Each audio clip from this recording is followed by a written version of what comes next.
C'est Matella, en fait. Alors, eh bien, rebonjour. Donc, on va passer au serviteur de votre vénéré vampire et maître. Et nous allons commencer par celui qui a réussi son test d'initiative avant les autres, donc Reinhardt. Alors, Reinhardt qui est un serviteur dévoué du maître, mais dévoué à sa façon, un petit peu intéressé, qui est toujours là pour faire les besognes dont personne ne veut s'acquitter. S'il y a quelque chose dont personne ne veut s'abaisser à faire parce que la tâche est trop vile, il est là pour le faire. Reinhardt, je te laisse ajouter quelque chose si tu le désires. Oui, le streamer Reinhardt est très heureux d'avoir comme MJ Arcanicorn et comme collègues joueurs Louis Sama, Elros, Steve Matt et Vertigo qui se fait attendre. Je le mentionne au moment de la vidéo. Et en ce qui concerne le personnage de Reinhardt, on va dire que c'est un espion qui vénère le dieu Gunred, c'est-à-dire le dieu de l'intimidation, pas forcément très sympathique.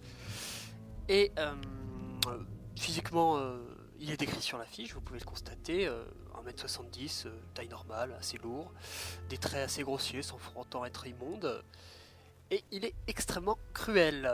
Mais il est également connu sous le nom de Requiem dans le milieu de la pègre. Voilà tout. Eh bien, voici ensuite, alors si j'ai bien compté, cela vient autour de Louis Sama, le temps que Simat arrive. Donc, Il Louis rose Sama qui avant, est mais 60. Ah, effectivement, Elros, vu que tu avais fait le. Donc, Igor. On spoil déjà les initiatives du fidèle du maître. Ah, mais dans cette campagne, vous allez tous spoiler de vous Karak et de vous. Ce n'est pas une campagne où vous allez vous cacher des choses entre vous. Puisque, comme précisé, cela fait 10 ans qu'ils sont en cale afin de ressusciter leur bien-aimé maître.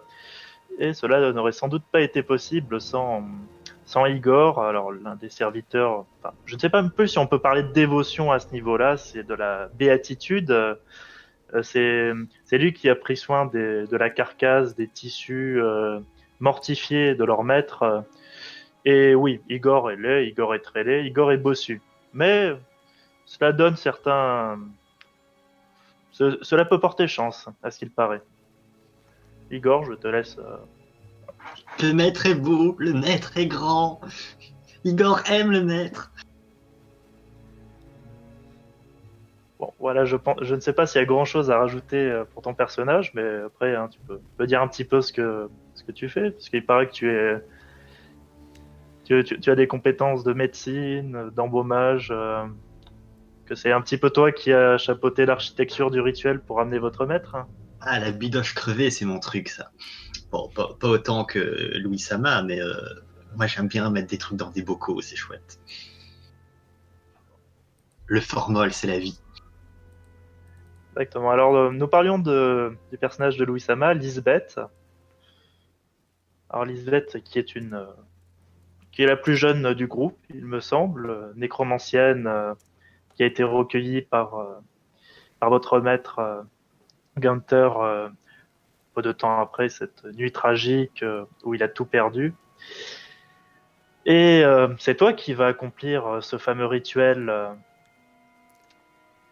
avec tes connaissances magiques, bien qu'à la base la nécromancie ne soit pas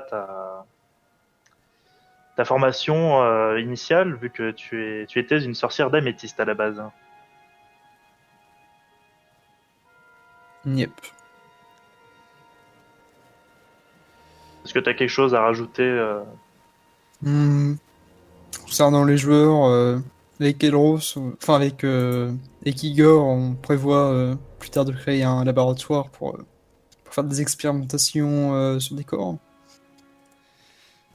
Bien sûr, cela passe sur un plan totalement secondaire Oui, évidemment. par rapport au fait de s'occuper de votre maître. Par rapport au maître, ben, j'ai quand même perdu 10 ans de ma vie, et même si... J'espère qu'il pourra me protéger contre mes ennemis plus tard dans la campagne. Parce que oui, j'ai trahi le collège des métistes. Et tu as trahi pas pour n'importe quoi, pour devenir nécromancienne, ce qui est encore pire. Enfin, Du coup, il y aura Purgator sur le dos aussi, sans doute. Alors, oui, vous avez vraisemblablement les chasseurs de vampires, le culte de mort, la confrérie du suaire, les répurgateurs, et tout ce qu'il peut y avoir de saint d'esprit et de civilisé dans le vieux monde. Après, bon, ça ne vous a pas empêché de corrompre ou de soudoyer certaines âmes qui étaient à la base bienveillantes. Ah oui, et Vous n'avez- enfin, pas un pet, mais Ah oui, tu as un familier. j'ai un familier qui est l'âme d'une enfant du château de, comment il s'appelle? Falcanoson? Voilà. C'est Donc, que tu as allié à ton pouvoir après la destruction du château et la mort de cette pauvre enfant. et elle m'est extrêmement fidèle. Et elle est aussi timide. Très bien.